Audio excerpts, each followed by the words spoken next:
We're going to start the Child Planning Board meeting. If everybody would please be seated. Today being August 23rd, 2017, the Child Planning Board will come to order. We have some bills to pay.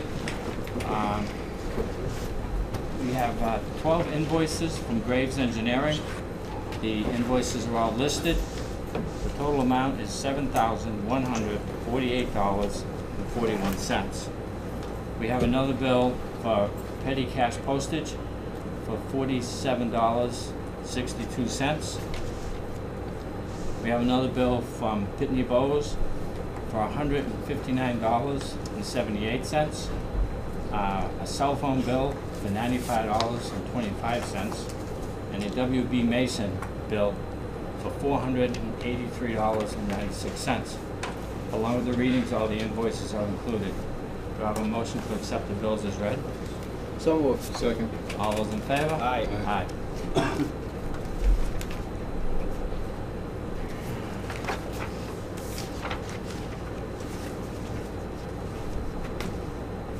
We got a little bit of correspondence here. It's a notice for the bylaw voted on May 15, 2017 at the annual town meeting. It was on warrant article 21, 22, and 23 zoning. It's been officially recorded, Alan? Yes. That's it for correspondence, bills. A little early for a public hearing. Do you have anything to? Yes, Mr. Chairman, we could do 3 or 4 items, management items. First, we have a request from Brendan Gove of 0 Point Solar for his Route 169 project behind Incom annual extension. He's almost done with the work, but he'd like an extension, because he's not done, to September 16, 2018, which will include the period in which National Grid makes the connection. Subject is Route 169 solar site approval extension report. I am emailing in this regards to the solar array located at 169 behind Income Manufacturing Facility. We are currently waiting National Grid to interconnect the array, which will be allowed, will occupy immediately. However, we are approaching the 1-year mark since obtaining the site plan approval, and we'll be formally requesting the planning board approve the extension of the site plan project for National Grid to finish this. They're looking to extend it to September 16th, 2018. Do I have a motion to accept the extension? So moved. Second. All those in favor? Aye. Thank you. I have an email I wanted to review with you from Robert Raymond, one of the planners at the Regional Planning Agency. Jane, one for you and everyone, and needs a board vote on a project item.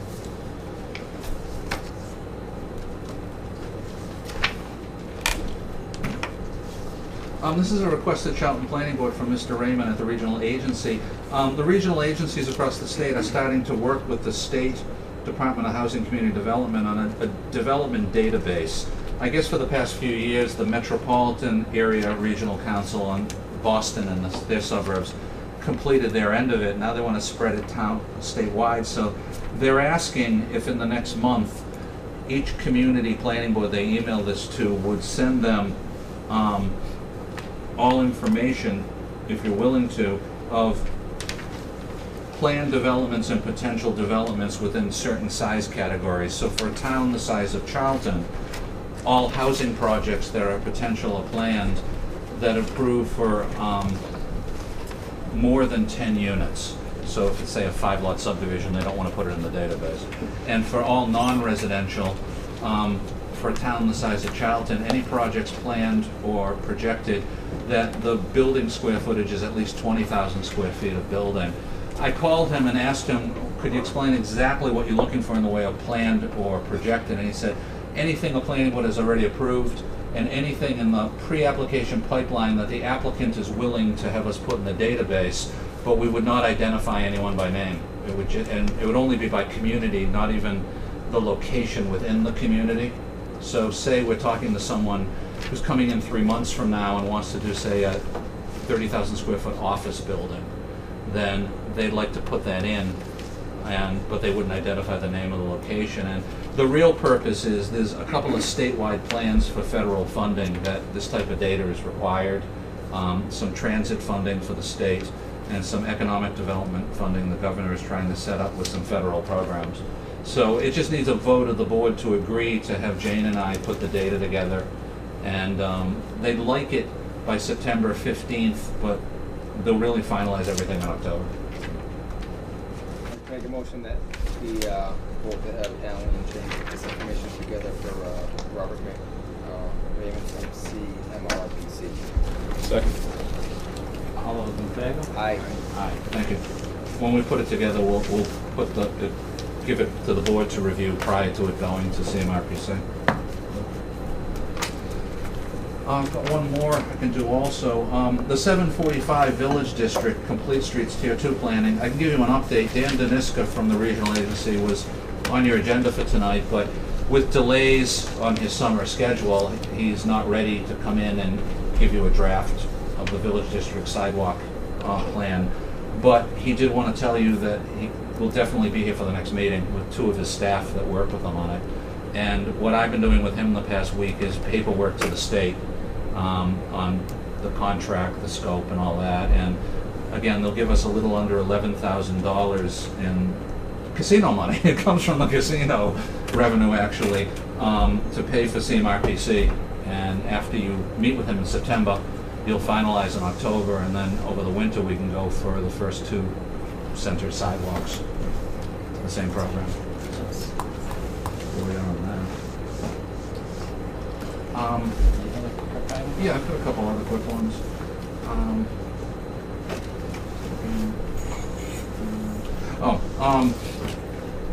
Jane has handled it, and thank you for all your hard work. It took quite a while. Jane has updated the zoning bylaw from the last 4 town meetings to catch up. Everything was an insert prior to then. We only do it every couple of years.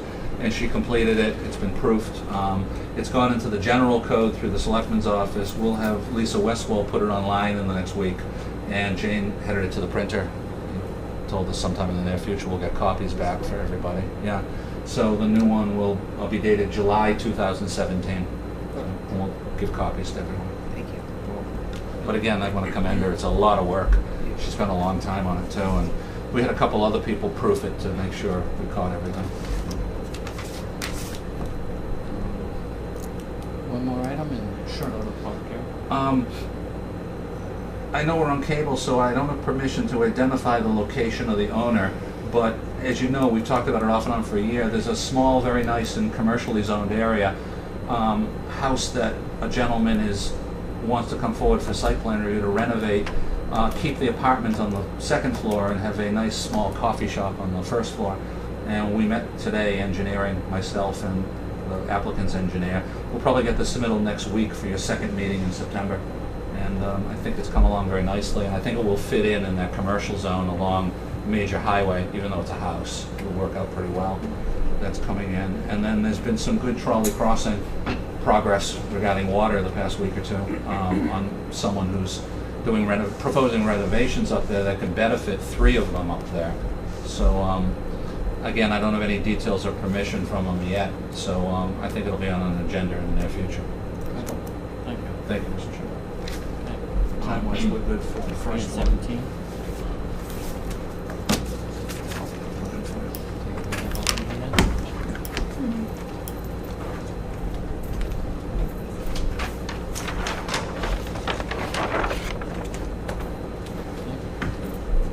Public hearing notice, Town Planning Board. In accordance with Mass MGL Chapter 41, Section 81-T, and the Charlton zoning bylaws, the Charlton Planning Board to hold a public hearing on Wednesday, August 23rd, 2017, at 7:15 p.m. in the Planning Board office of the George C. McKinstry Building, 37 Main Street, Charlton, Mass., on the application of Burton Engineering on behalf of Gunther LLC, 580 Hollow Principal, Monterey, California, 93940, requesting approval to revisit the previous approved Gunther Estate Residential Subdivision Definitive Plan Approval and Flexible Development Special Permit. Proposed subdivision design revision consists of reducing the size of the proposed subdivision development from 59 single-family house lots to a revision total of 31 single-family house lots. The proposed subdivision is located southerly of Old Worcester Road and Route 20 to be accessed off Boucher Road. Assessor map 40, Block B, parcel 3, 4, 8, 45, and 45-1. Said property is zoned agricultural A.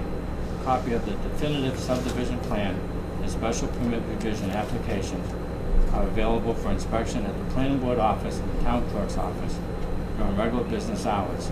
Any person interested or wishing to be heard should appear at the time and place designated. Alan, if you could start us off on this? Thank you, Mr. Chairman. I'll be just very brief to summarize. This is an application from Gunter LLC, Roy Gunter, the trustee. Back in 2013, they submitted the original plan that, as you mentioned, I believe, did you say 58 lots or 57? 59. 59, thank you. And what they've done, as you know, we started a hearing that some of the folks in the room have been at previous meetings lately on the eastern part of the project. He'd like to not build the subdivision and lease through Barrigo Solar to National Grid. And that results in coming back this evening to shrink the subdivision. The colored version on the wall is the one that was approved a few years ago, and everything in beige is the size of it. And I just colored up for the board to see as the hearing proceeds. Everything in orange on that is the western end, that's the 30-plus lots that would remain. Nothing changes in terms of open space or stormwater management. It's all still properly designed and such. But I'd rather, at this stage, before I get back to you and present our engineering review from our engineer, let the applicant's engineer, if he wants to add anything or give a quick overview. Sure. So Frank Carey with Burton Engineering, and I think Alan summed it up pretty well. And basically, it's taking a portion of the approved subdivision, essentially this portion over here, and consolidating it into one lot. And that one lot, as you'll know this evening, is proposed to be a solar development over here. So the way the grading and drainage all worked out, that this roadway had a detention basin that serviced this whole roadway, and it's basically down at the low point. And so the roadway, as it continued down this way, would have been serviced by this basin, but this has all been eliminated. This basin is no longer needed. So this basin down here is still servicing this roadway. So that's why the drainage still works. This all remains the same as approved. So it really is just scaling it back. Where's the access? Excuse me a minute. The engineer's talking, please. So the access to the property is still the same, the Joshua Road, ending in cul-de-sacs. So as one's coming in here before here, you can move around. Now you have a cul-de-sac coming back out. What we're going to do is we'll let the engineer explain his situation. The board members will be allowed to ask questions, and then we'll open up to the public for questions at that time. Fair enough. Okay, thank you. My presentation is basically over. It kind of sums it up. It's basically, it's scaled back. You do have a turnaround, so emergency vehicles are dead-ended. They can make that maneuver and turn around. Alan, you got any feedback you'd like to? Yes, very briefly. We put in your packet prior to the meeting the August 11th dated review by your engineer. And just for the record, in case anyone here hasn't been to a hearing before, the planning board under state law has an engineering consultant, civil engineering, that reviews for stormwater management, road design, and all the infrastructure. It's very brief because there is not much of a design change other than shrinking it. It's only 8 comments. One of them is he has no comment on stormwater management because none of it has to change other than what Frank just described of reducing it. One comment, and it's minor but it's important, is the final version. We need a renumbering of the lots. It just, the middle numbers were taken out, but it has to be renumbered from 1 to the very end. The mid-state trail is not changing in this version from the previous version at all. So Colin Novick, the director of the Greater Worcester Land Trust, who's the central mass contact for the mid-state, has reviewed it and is comfortable because it doesn't change that. It doesn't change the proposed small parking area for hikers. That was proposed in the middle of the property. It also doesn't change any of the open space. We've got 104 acres, as noted. Only about 25% of it is wetland. We require at least 50 be dry, 50%, and we're close to 76% dry.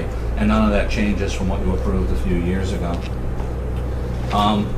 Basically, that's it. Graves did a thorough review and said he's not recommending any changes, doesn't have any questions, because all of the items that we require for civil engineering is staying the same, or when he eliminates the section, we don't have any impacts to the section that stays. A quick question, Alan, do we need to grant a waiver at all for the length of the road? I know Mike made a point of it on number 6. Yeah, technically you don't. Okay. In that the purpose of the dead end situation is for emergency access. And you've got the gated connected proposed driveway through. Okay. So because you've got that, if you didn't have a proposal and you were doing this alone, then you'd have to consider whether you want to waive or have him find that second emergency access in. Right. So he raised it as an engineer just looking at it alone, but in context with the two, there's no emergency access dead end, the two connect. Gotcha. Thank you.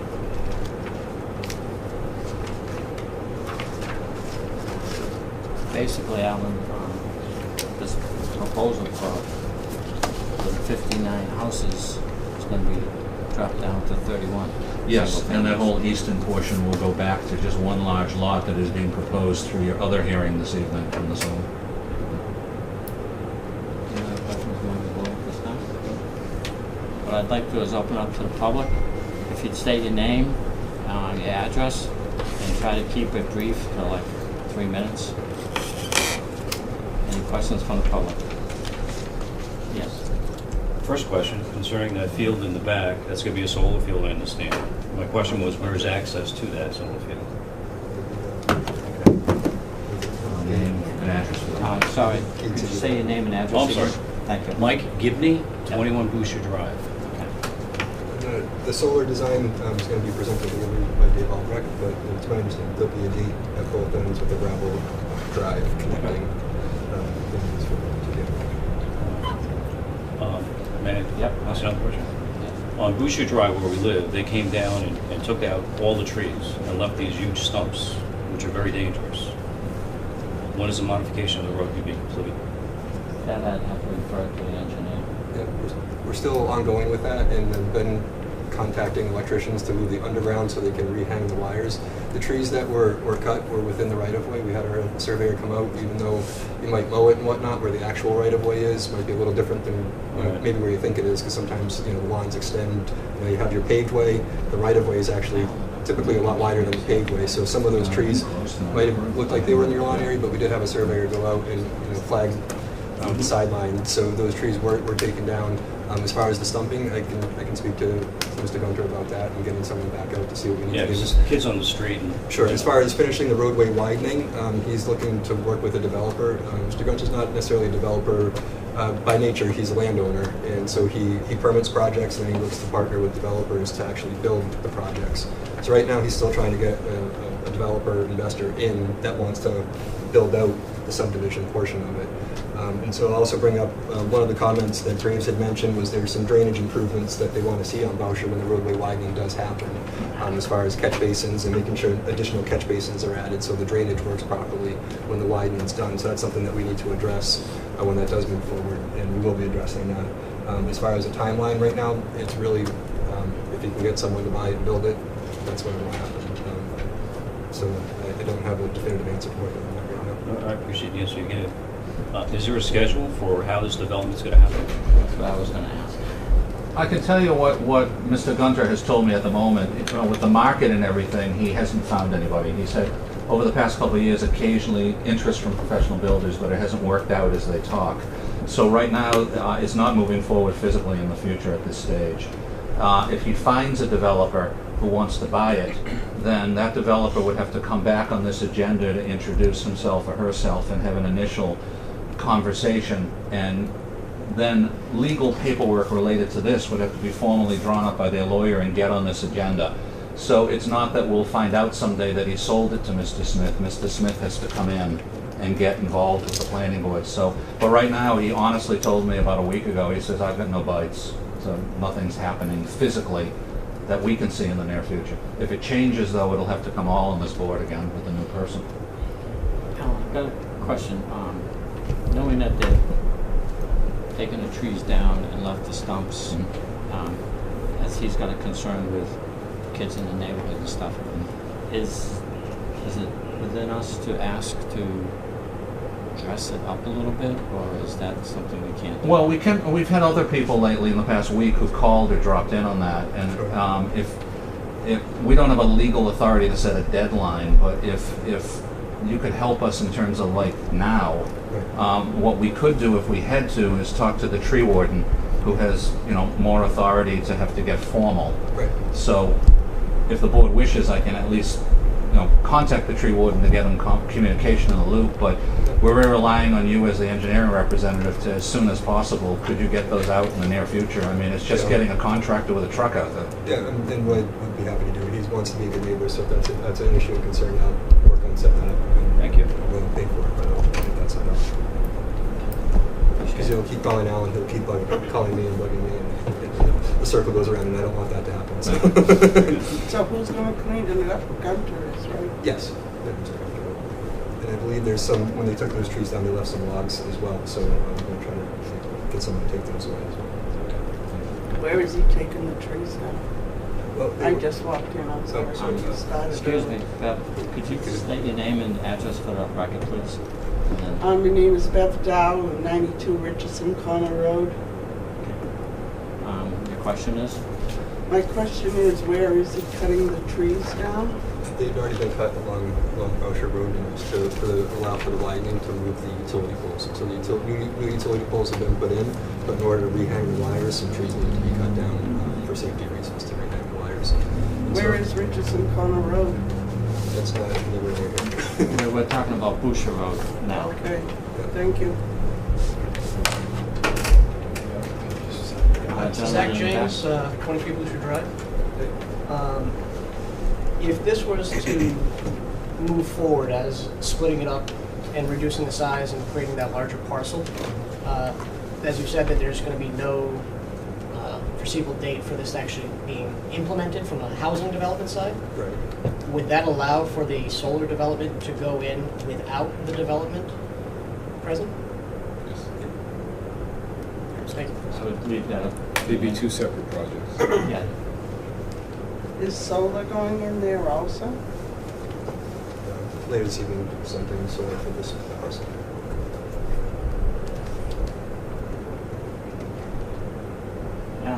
Yes, the person in the back, the lady. Yes, I'm Mary Munger, 19 Horn Homestead Road. Yep. And last meeting, they said, the board said that the fire department would be here to address our issues. I've written a letter with 7, 8, 9 issues. That's well and good, but there's liability to our farm animals. Excuse me? Yes? At the present time, we're discussing the subdivision project. Okay. We're not, Oh, it's the next one? yes, it's the next one. So, Thank you. Thank you. Any other questions from the public? I think the gentleman in front had another question. Yeah, I do. We live at 21 Boucher Drive, and apparently the power lines that are underground were mismarked, and they came out and they drilled down and took out our power. They came back, and anyway, long story short, there's residual voltage in the ground, which is supposedly within the legal limit, but the plumber that came to hook up our propane got shocked to the point where they actually had to pull the main line on the propane, and we had no power or propane until the town came, the fire department, the builder, and supposedly they released it as acceptable. But I just want to make you aware that there's residual voltage in the ground. Oh, is that Yeah, like I said, something? I've been in touch with the electrician. He was away on vacation last week. That's Yeah. going to actually move the underground because they can't move the overhead wires until the underground's moved. So I'll relay that to him that there is something going on, and hopefully whatever that is, he's able to correct when he's moving. Yeah, the those power wires. company said it comes from phone lines and cable lines not properly grounded. Okay. So, Okay. Well, that's good to know. Thank you. So let the electrician know that hopefully once they move everything, they test everything and everything's Something working. good to have. They do that. Highway department, if it's any time, though. Any other public at this time? I'll make a motion that we close the public hearing. Second. All those in favor? Aye. Aye. Alan, would you like to Got some draft draft conditions. conditions? Yep. Not many, because again, it's very simple. The first one I'd recommend is that this decision will incorporate all conditions of the original Gunter Estates subdivision plan decision and open space design special permit decision that was dated April 8th, 2013. None of that changes. Everything that was required and all those details for the remaining portion still remains in terms of steps, approach, design, all of that. Recommended condition number 2, within 30 days from today's date, the applicant will submit to the planning board 1 Mylar and 6 paper copies of the revised overall conceptual sheet that changes the renumbering for the 31 house lots. And also, within 30 days, we'll get from the applicant a Mylar and 6 paper copies of revision for the board to date and sign that needs to be filed at the Worcester District Registry of Deeds. Now, the overall plan, because it's a big piece of property, is 93 sheets. We don't need that.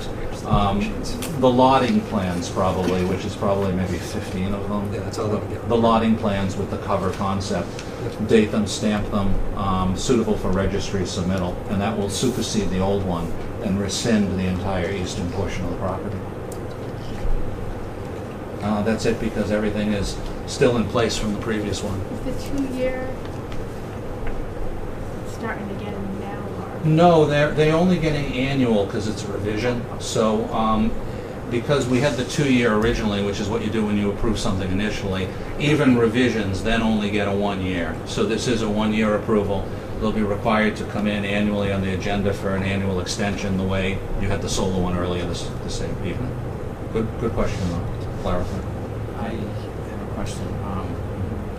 Seeing that the trees were removed and the neighborhood is a little disarray, is there some type of condition, I know the project hasn't gone through yet, to at least clean up the neighborhood a little We bit? can do a recommendation. The board can include a recommendation to the applicant and CC it to the Highway Department and Tree Warden. I think 30 days is more than enough, and it should be less than 30. If prior to the 30-day signing for the registry, we need that done. Otherwise, we can't move forward. And I think Mr. Gunter would want that done. So we can word it in terms legally as a recommendation. But include that, absolutely. Mr. Chair, Yes. I'll make a motion that we approve the subdivision plan revision request with Alan's comments and recommendation. Second. All those in favor? Aye. Aye.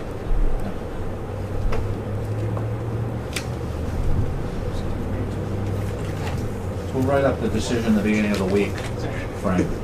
The beginning of the week, it'll be processed then. Thank you. A copy will go out to all the butters who receive notice, too. Frank, those are our agendas.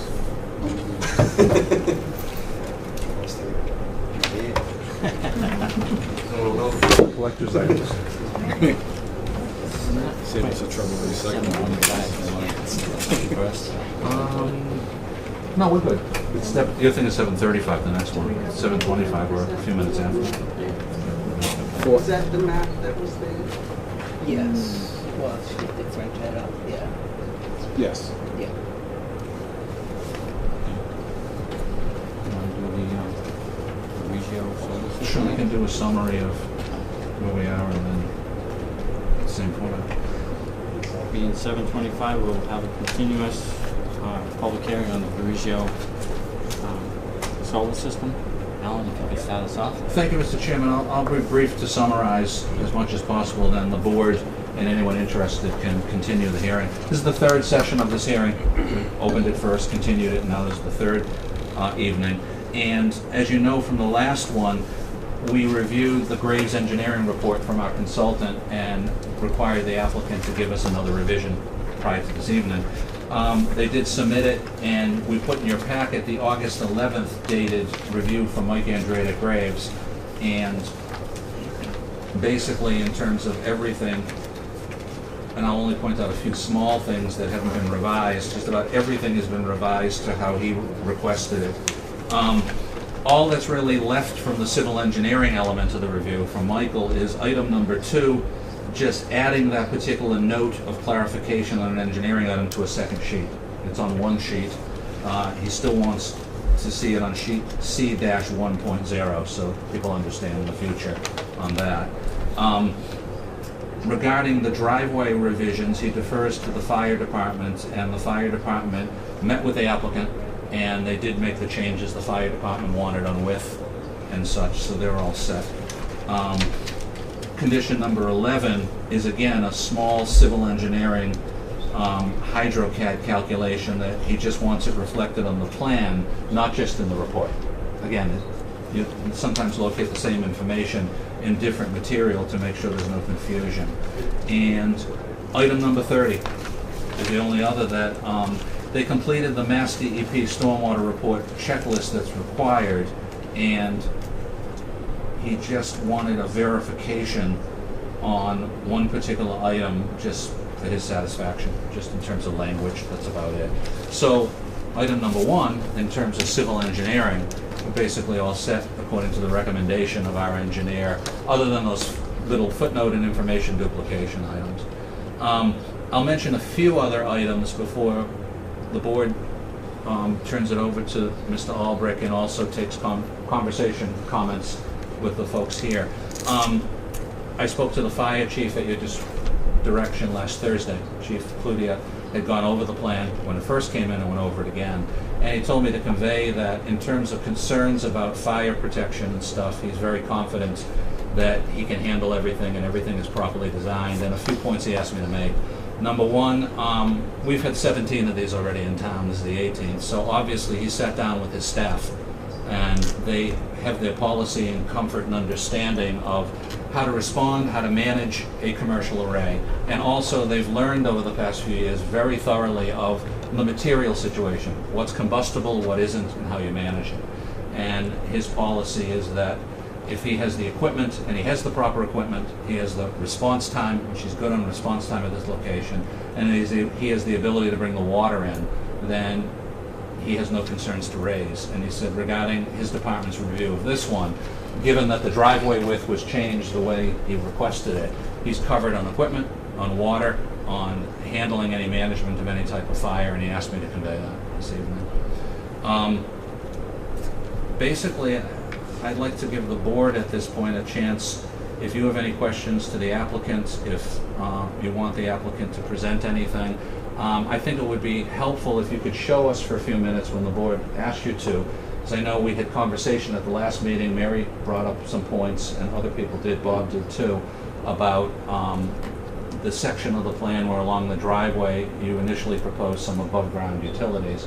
But if the board, when you're ready, if you could have him do that and then continue the conversation with the folks here, I think we're covering what we were required to I'd cover. like to have him make a presentation, because there's been some changes, and then that'll give us some more ideas for questions. Sure. If you'd like to. Sure. Be happy Okay. to. You can either set it up there or put it on the board. I think I'm just going to grab one of these plans here, and I'll just hold it up. I think it's pretty straightforward.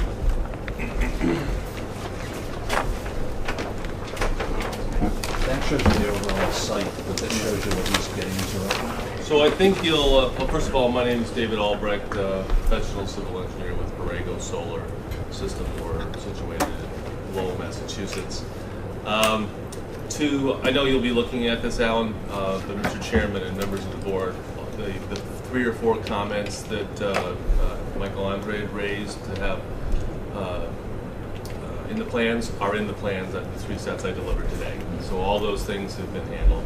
I will get you the stormwater checklist Thank you. separately. So nothing relative to the system itself has changed. You know, the fence, we talked, Alan mentioned the road width and so on, but the location of the system size, all that has stayed exactly the same. However, we heard at the last meeting, and maybe even the original meeting, there was some concern about overhead wires and poles up at this section of the property. And this is Horn Homestead Road right here. Route 20 is here. north is straight up, and this is the access, gravel access road that comes down. Driveway, legally it's a driveway, not a right, roadway. I call it a driveway. Thank you, Ellen. Come down to here, and here's the northeastern portion of the system. You see in the bottom right. Excuse me, getting over a cold.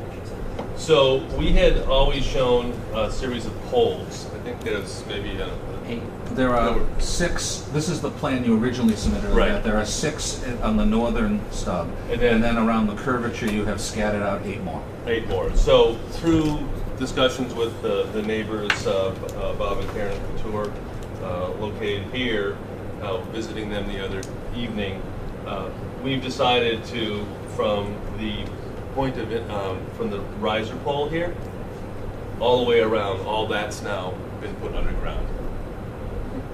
So those 8 poles are gone. And in fact, since then, we've eliminated 2 poles up here that aren't necessary. So the 6 that were there now have become 4, and the other 8 have been eliminated. We've also taken these 4 poles and pushed them a little bit farther to the north and a little bit further to the west in this location. Also, we have added a number of blue spruce trees between the Couture's property and the roadway as a screening of the road. And although I know they're only 8 feet tall, they do help screen the poles as well.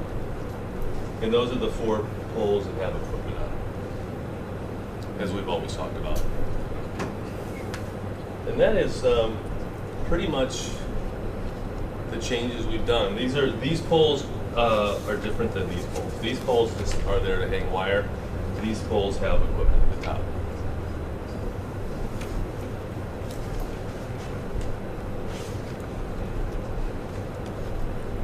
Any questions from the board at this time for Dave? So basically, you've taken 6 poles, you've downsized it to 4, and you've taken 8 poles that were above ground to do underground now. Just an electrical trench, yeah. And you've shown some landscaping between one of the neighbors with some trees and shrubs in addition. Yeah. They're on the north side here along the horse corral and along this section here, there's already existing vegetation that we wouldn't propose, we're not proposing to remove. Is that off of Bosch's? Excuse me, it's not open to the public at the moment for discussion. Thank you. Any board member questions? No, No. Alan? that's pretty considerate. And Yes. you work with the neighbors. Yeah, I think they've done a lot. This time we'll open it up to the public for comments. If you would state your name and your address, and anybody's from the public with a question. Bev? Yes, Bev Dow, 92 Richardson Corner Road, Charlton. I just want to know the location we're talking. You didn't mention the streets.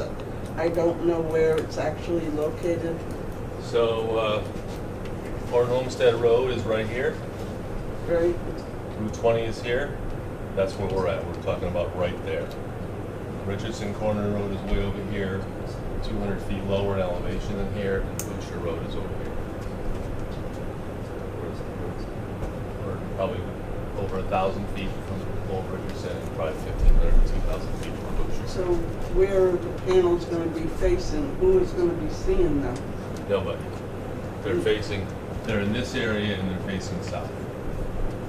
What's going to happen to them in 20 years from now when they're non-functioning? Well, it's a 20-year lease with the landowner right now with 2 5-year extensions.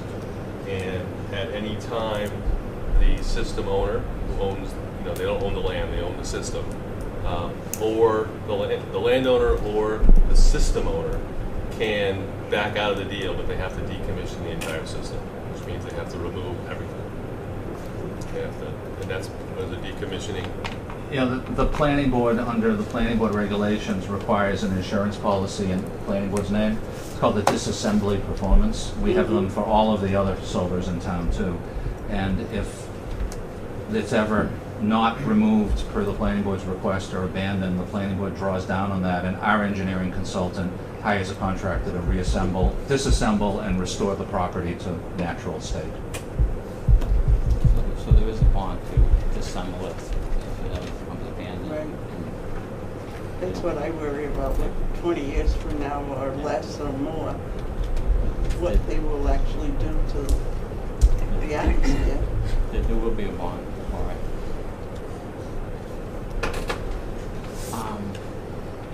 Any other questions from the public at this time?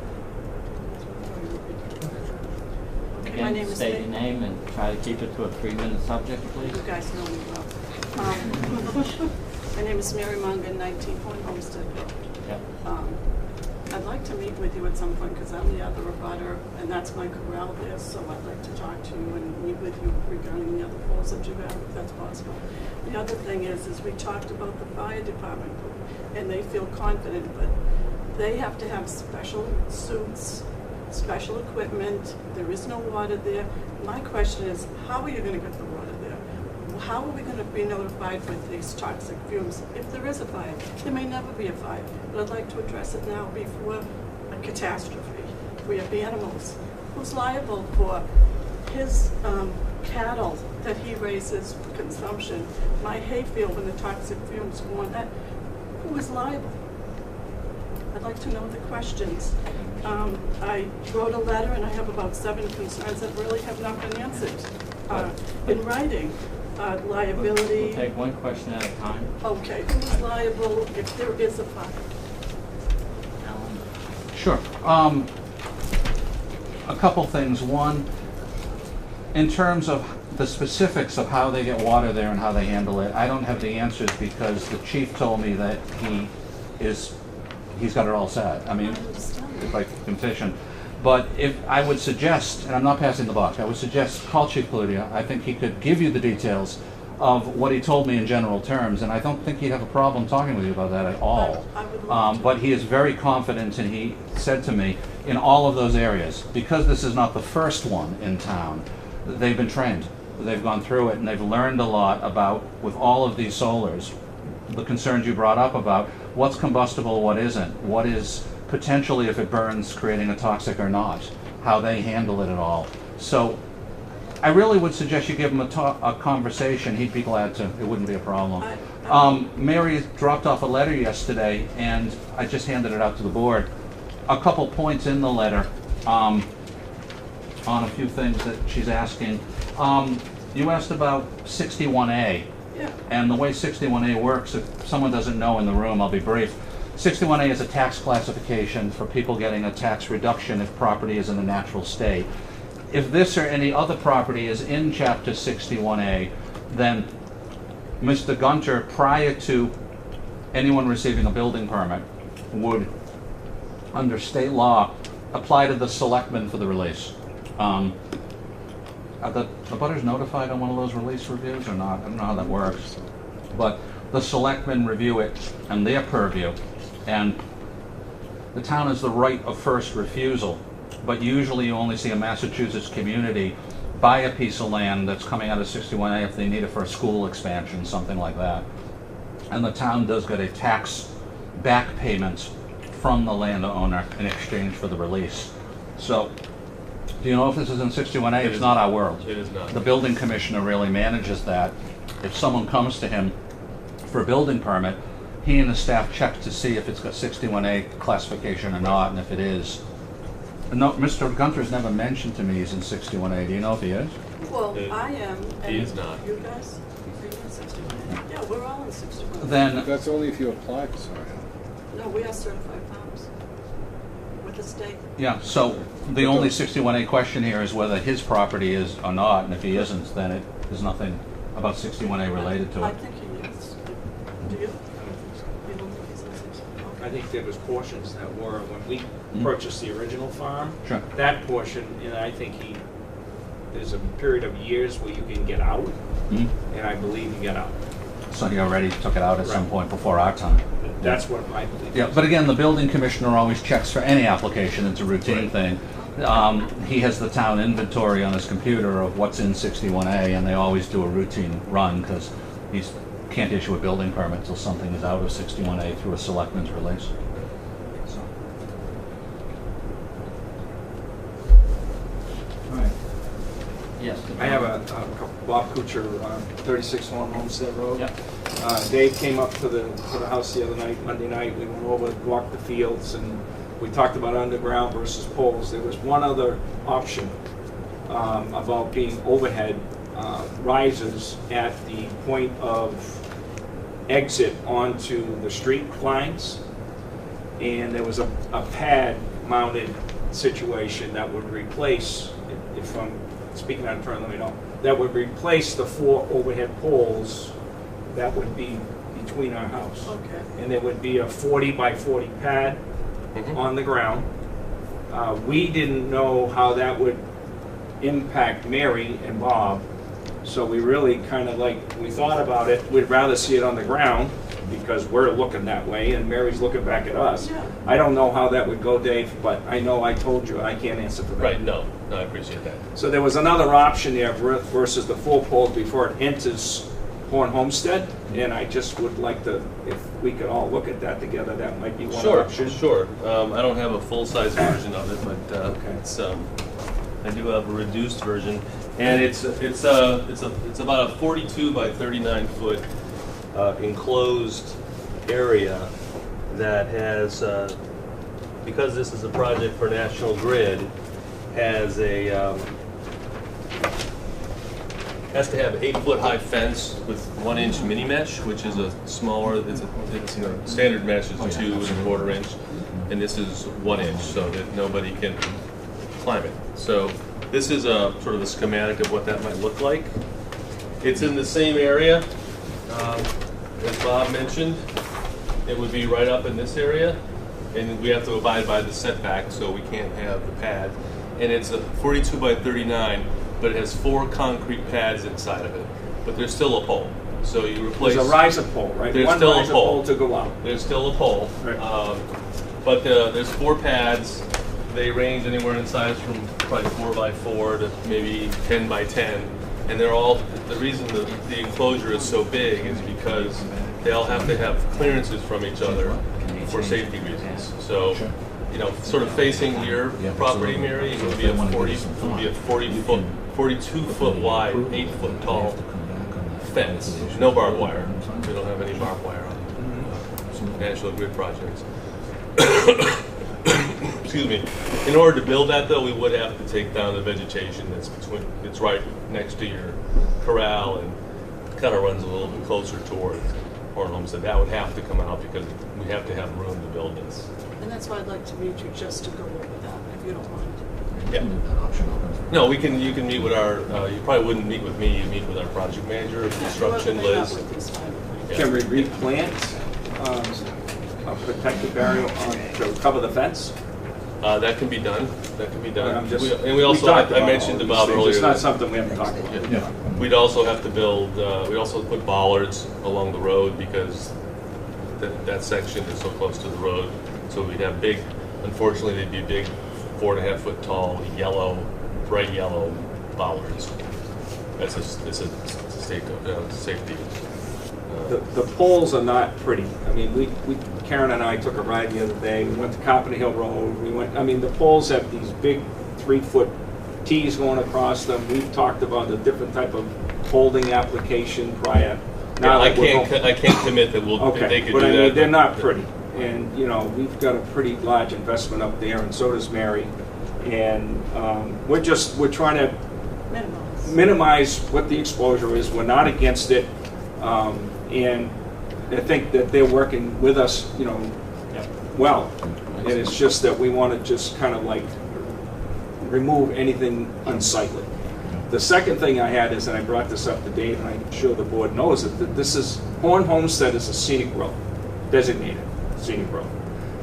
Mass Electric or National Grid has not been brought into this meeting at all. What are they going to do? I mean, these guys are doing all the work. They've got this beautiful plan going, but Mass Electric might have to come in and raise poles, cut trees, change the way the direction of the power goes, and National Grid they're not even here.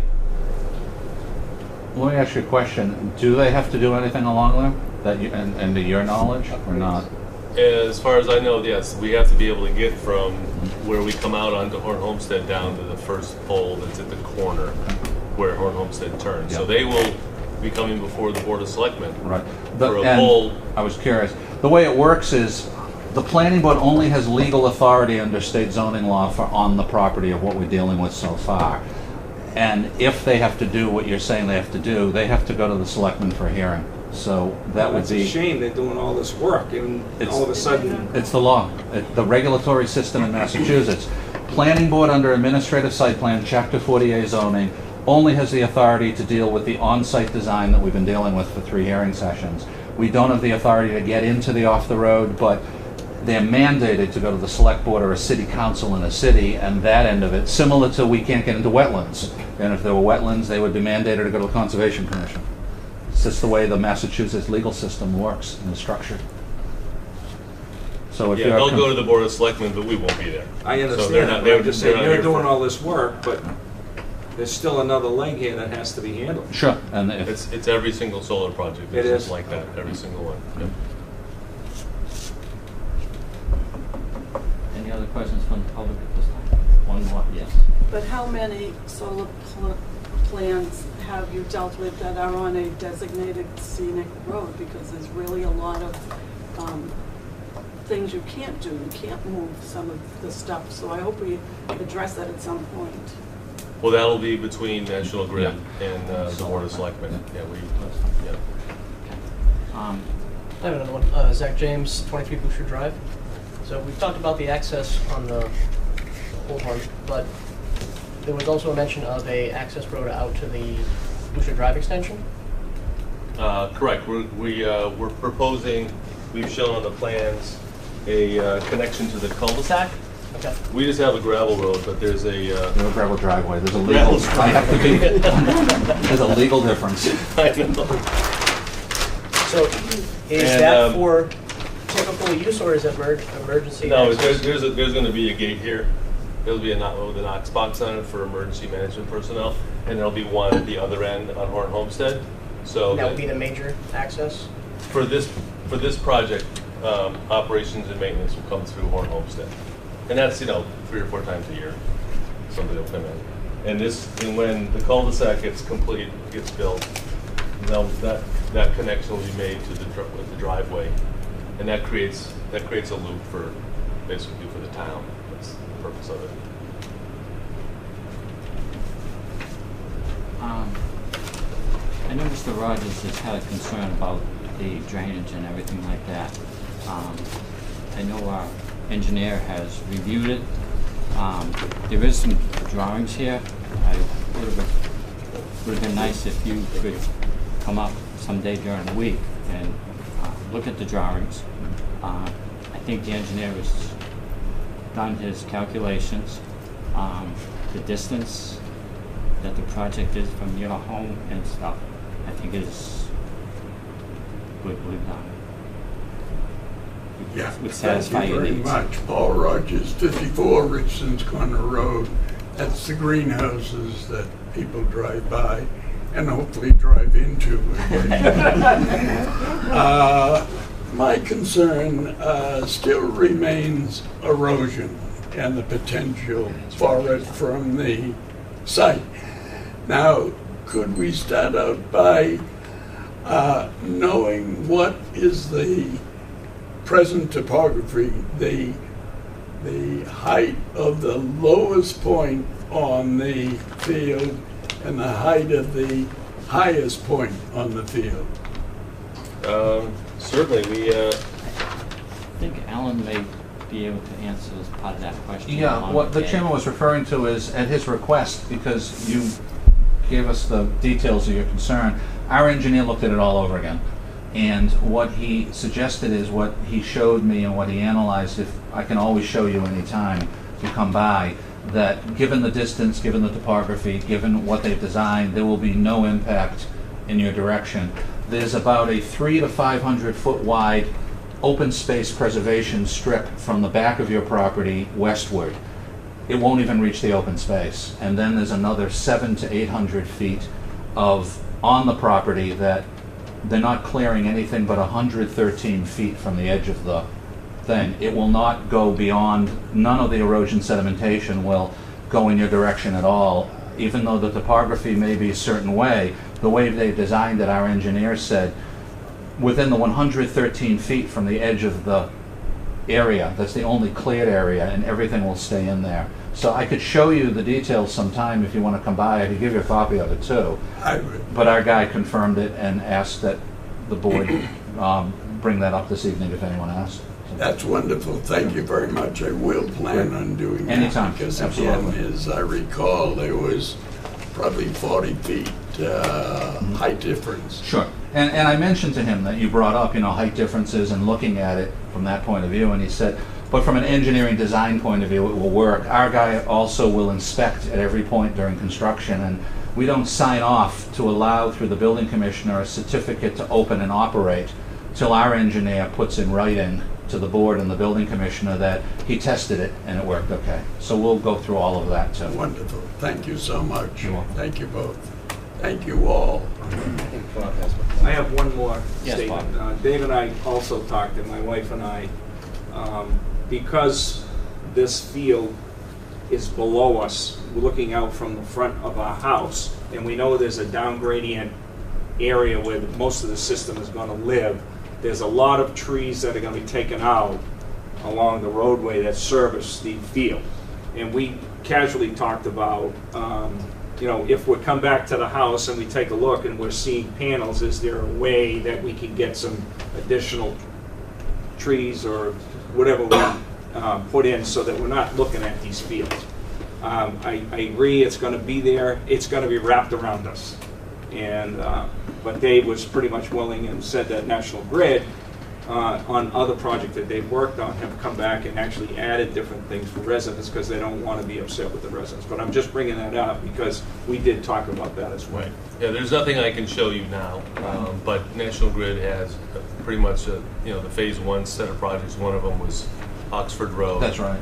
That one was sort of hidden in the back, and it was up a hill, so you really couldn't screen it. But 3 of the other projects that we did for them, National Grid went back and added.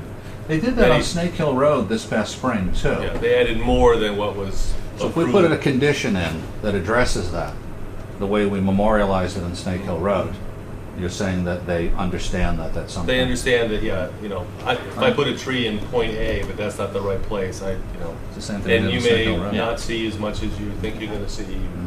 I just don't know. We can write it in. I mean, because we're up in the bed, if we're in our bedroom looking out the front window, it's going to be looking down at the field. Yeah. So, yes, if we're down on ground level, we're not going to probably see it because it's Right. down gradient. But we're one floor up, we're going to be looking right at all these panels, and maybe just a nice couple of trees in there would block it, which would be great for us. Any questions from the board at this time? Alan? When you close the hearing, I can go over draft conditions, including what we just discussed. I'd like to make a motion that we close the public hearing. Second. All those in favor? Aye. Aye. Alan, if you could, Put forward some draft conditions, including some specific to this project for the board to consider this evening. The first one is standard to every project that you do, whether it's site plan, special permit, or subdivision under Charlton state law and the zoning, chapter 48 state law. It's a 2-year approval, which means all work proposed in the plan is completed within 2 years or ask for an extension the way Incom did. That's to keep a project from just coming in and gathering dust. Second, prior to the issuance of a building permit, the applicant, Borigio, will be required to receive a written notice to proceed to commence any field construction from the planning board. The notice to proceed would be issued only upon the completion of an on-site pre-construction meeting that would include Borigio Solar, the applicant's engineering representative, the planning board's project peer review engineer from Graves Engineering, and the construction contractor, which is key. Third, it's the policy about the building commissioner and the planning board that upon completion of this or any project, no certificate of operation or occupancy, either temporary or permanent, will be issued prior to the planning board or its staff signing the building commissioner's certificate of occupancy, and we will not sign that until we receive written confirmation along the lines of what I just mentioned to Mr. Rogers from the planning board's engineering consultant of final inspection, final walkthrough, final recommendation from our engineer to the planning board that everything's been properly designed and properly constructed. Fourth, the planning board attaches to this approval the August 11th, 2017 peer review from Graves Engineering. And fifth, prior to the issuance of any building permit, we'll receive 4 copies from Barijo of a revised plan incorporating those 3 little things. You gave us 3 tonight, I need a 4th one. Oh, you need a 4th. So Okay. just drop that off Sure. when you get a chance. Sixth, at the pre-construction meeting with our engineer, Barijo will receive a written site plan construction inspection schedule and policy from Graves, and you'll be following that. At what point you need to have Michael out there. At times he goes out there independently on his own, that type of thing. And you've been through that with the Oxford Road project already. Seventh, we get back to what someone from the audience asked about disassembly. The planning board requires under condition 7 a disassembly performance guarantee in an amount equal to the removal as reviewed and recommended by Graves Engineering. And prior to the issuance of any occupancy or operation permits, the applicant has to submit to the planning board the actual instrument, insurance policy, cash posting, whatever it is, and it has to be on the planning board agenda to be reviewed and voted as accepted. With the application, you gave us the details and what you were proposing and all that, but we need our engineer to review that, agree or disagree, and then at that future date, get on this agenda with either an insurance bond. Some people do a cash payment. Right. It's up to the company, which the town treasurer would hold the cash, the board would hold the insurance policy. Right, and that has to all happen prior to the certificate of Yes. operation. Yes, you don't open until that's completed. Right. Eighth, I want to add in what we just discussed with Mr. Kuchar, that prior to the issuance of an occupancy, the applicant will come back to the planning board after prior meeting with the abutter on, like you didn't personally, but National Grid with Snake Hill Road, and also you did with Oxford Road, of a final review of the landscaping. And the board, I'll write it up, the board can require at that time a modification based on what we discussed. So that's a phase 2 of that piece of the requirements. And that covers everything from the standard ones we've been putting in all of them to ones that are specific to the project. If you want to I have one more consider condition. anyone. Yeah, I just put these out for draft. Sure. One more I'd like to have considered is to let them continue with the talk about the pad rebuilt. That's, make that a condition that you still have the right to discuss it with them and maybe change it or not change it. Yeah, what we can do is I can write up a condition that at the hearing tonight, we weighed the alternatives of the pad versus what we have in front of us. And the board requires you to meet with the abutters, Mary and Bob, go over that, and if you can report back to the board at a future time, if you want to do a change, the board obviously is amenable to that change. Right. If they're working with them on that, so.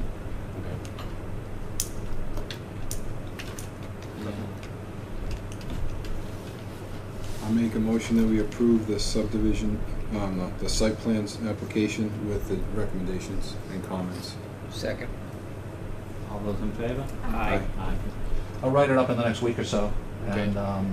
and we'll move forward from there, and we'll stay on top of all these And items. as far as do I need to provide you with Mylars to sign, or? The Mylars for a site plan review are as-built when you Okay. complete that. Yeah, that's just, you'll get that from Mike Andrade. He'll give you that in the policy, that if it was a subdivision, the Mylars are up front because it's a Right. different state law. Sure. For this type of state law, it's, you'll give us an as-built prior to getting your certificate of operation. And Michael will review that for the board, and the board dates and signs that. Okay, so you don't sign and date these plans? No, we So- date the as-built and sign Oh, them okay, on so site even though plan. we put the plain block, Right, it's not necessary for now? right, but it will be on the Okay. final version All of right. the as-built. And one more question is, when is the date at which the appeal period starts? When you record the? We'll record it probably Monday, With the clerk? because of the time it just takes to put it together. Sure. And there's a routine 20-day appeal period from when the clerk receives it, which will be Monday. Okay, I doubt if it'll be Tuesday, but you never know, but I'm 99.9% sure we'll do the filing on Monday. all right, wonderful. Thank you very much. Thank you. Thank you. All right, other items for tonight. We have another hearing. He's in the doorway. Thank you. Good night. Good night. Thank you. Thank you. Take care, Mr. Ryan. Yeah, you never know, but I'm sure it'll be Monday.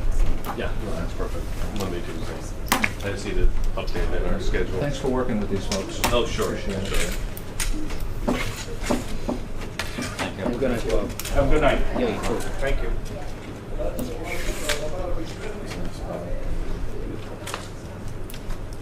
I'm coming.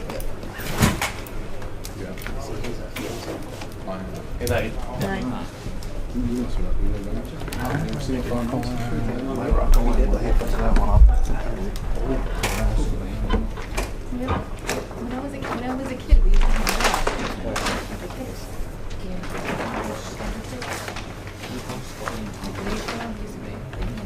Oh, yeah.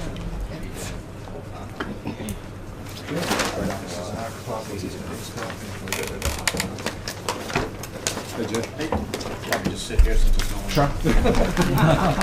You want to invite us out? You're not used to it, huh? Insulted. No one stayed for you. Yeah.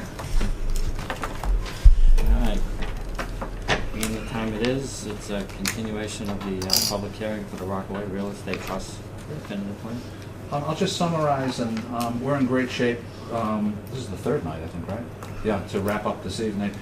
Here's Mike's review report from Monday. One for Jay. Okay. And you already have it, but I'll give you another copy just for this evening, no problem. I'll just briefly summarize that and then move into a couple of procedural items. There were 15 items and 14 are all set, basically. Again, a simple, on item number 2, adding a footnote on cross slope in the crown of the road on a particular sheet, which is just a quick little dotting the I or crossing the T. So in terms of graves, we are all set. Just under the conditions of approval for consideration would be just getting a revision with the Mylar that we have to sign. You heard the question on the previous one. Within 30 days on this one, after approval, we get the Mylar back on our agenda, and that with a covenant that his attorney will put together has to go to the registry. But I can revisit that in a few minutes. So in terms of graves, we're all set. Procedurally, once the board decides they have no questions and close the hearing, we have 4 waiver requests, which you consider the waivers. Graves and I recommend the waivers. We'll get to that in a minute. I've got a handout on that. So you've got 2 votes upon closing the hearing. Under Chapter 41, you have to first review the waivers independently and vote to accept them. And then you have a second vote with conditions of approving the actual subdivision. So, when you decide to close the hearing, I can then give you the handout on the waiver requests. So we're good on all of our civil engineering design review. I got no questions. Make a motion, we close the hearing. Second. All those in favor? Aye. I'll hand around the one for Jane. Yeah, one question on 30 days. Sure. If we have to file, which we are with ZBA, and they don't meet for like another month or so.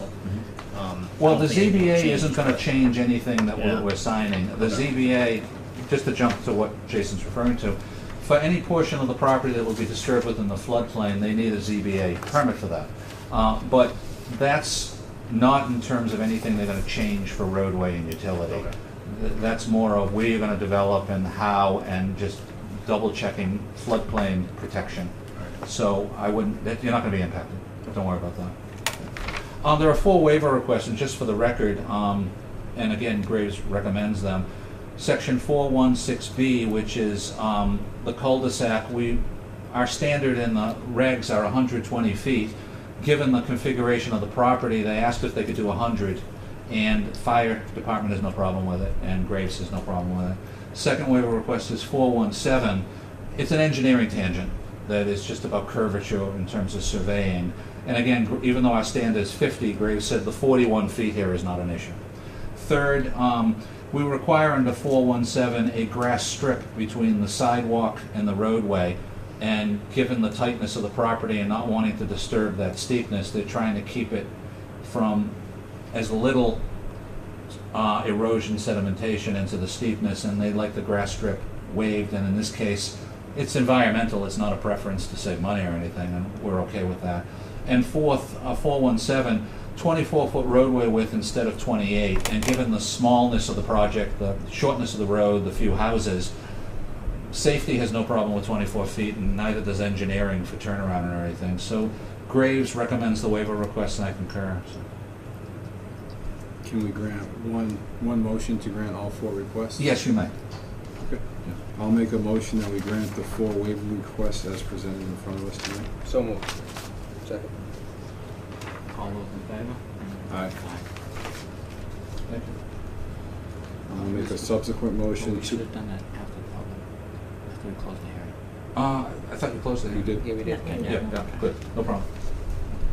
I can put forward draft conditions for your discussion, great, and I'll be as brief as possible, about a dozen routine ones. The first one is the 2-year approval, which is for everything. Second one is, prior to us signing the Mylar for the plan in 30 days, we need the restrictive covenant, and Mr. Gauthier's attorney should submit to me the draft in the next few weeks. They all email it to me, it's routine. If the attorney needs a sample, he or she can contact me. So the night we're signing the Mylar, we're also signing the restricted covenant. So both the Mylar and the covenant together will go on file at the registry.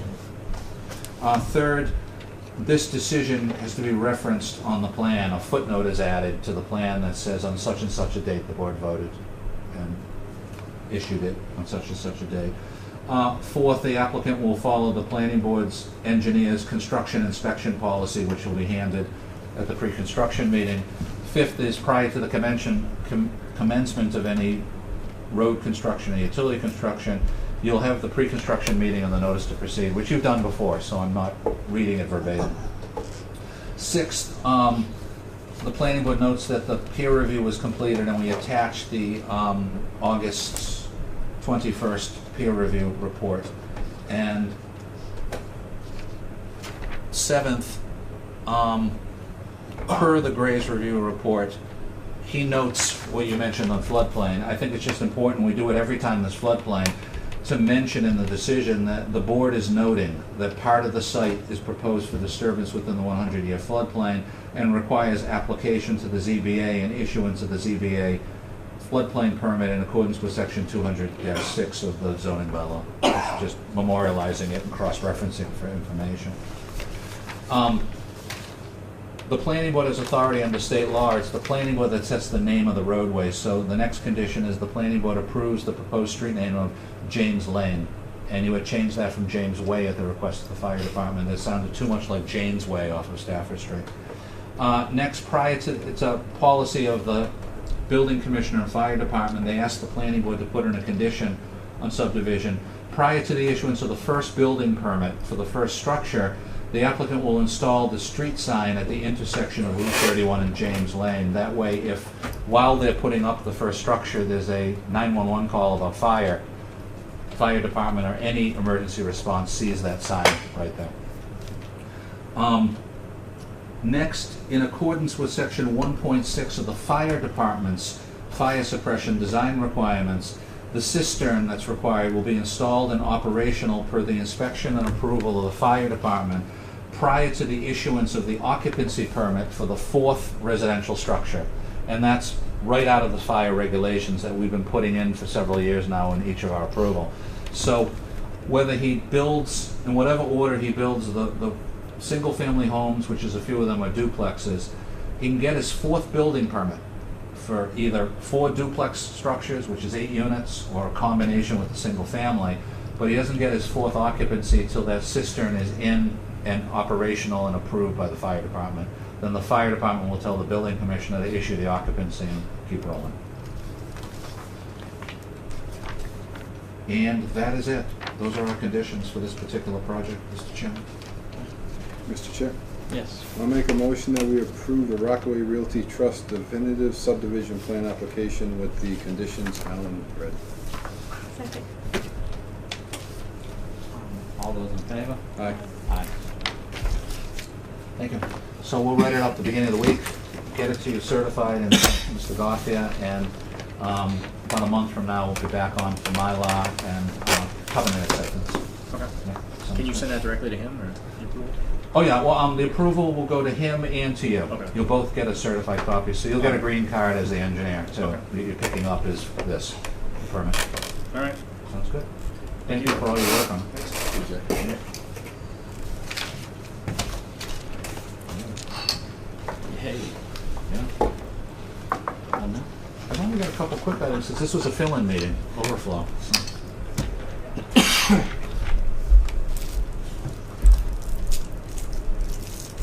Just a few quick items, housekeeping. I emailed with the police chief at your direction on the speed limit question on Carroll Hill Road, and I explained what the people were asking for. And the chief wrote back and said, the impact of so few houses would not create a need for a change in speed regulation. So I can contact the abutter if you'd like and That'd be great. tell her to. Yeah. Great. The clerk told us the other day that the selectmen set the date for the fall town meeting of Monday, October 16th. What we have so far, planning board related on that agenda, so far looks like only two things. Cleve Blair will submit a warrant article for acceptance of Blackwell Drive, and he's working with us on finishing, and he's got his engineer putting the as-built together. So August, October, that should dovetail okay. They'll have a layout hearing with the selectmen, but the as-built will get back on your agenda before then.